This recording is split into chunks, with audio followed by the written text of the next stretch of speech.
Aller à Fribourg, potentiellement après aller en finale internationale.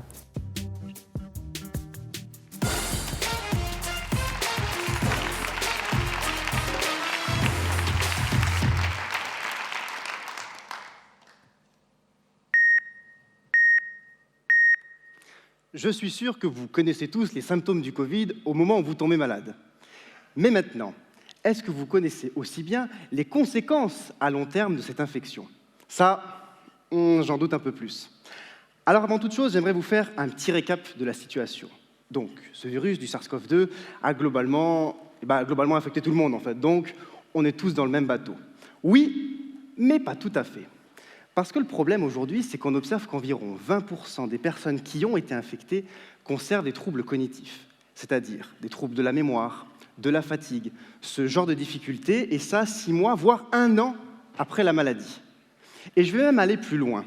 Je suis sûr que si on réfléchit un petit peu, vous-même ou dans votre entourage, vous connaissez quelqu'un qui expérimente ces troubles cognitifs après le Covid. Et vu le nombre de personnes que je vois hocher la tête, j'en déduis que oui. Eh bien, voyez-vous, c'est dans ce contexte-là que moi j'interviens. Le but de ma thèse, c'est d'essayer d'expliquer et de comprendre pourquoi certaines personnes conservent des troubles cognitifs après le Covid et pourquoi d'autres, non. Alors vous allez me dire, du coup, où est-ce que t'en es?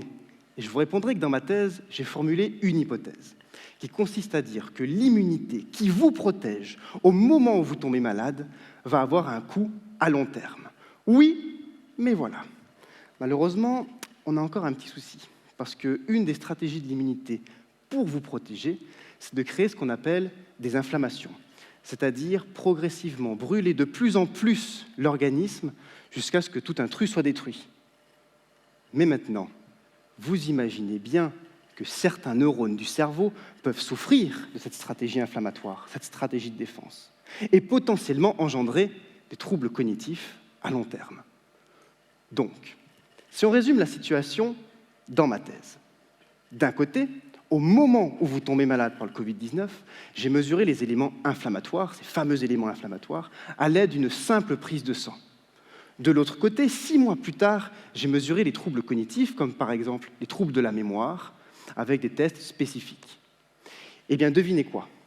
Grâce à cette simple prise de sang, au moment où vous tombez malade, en analysant ces éléments inflammatoires, j'étais capable de prédire si vous alliez développer des troubles cognitifs comme des troubles de la mémoire 6 mois plus tard.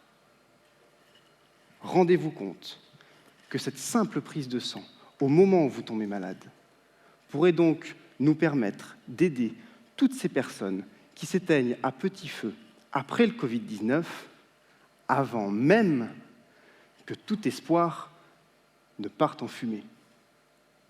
Merci beaucoup.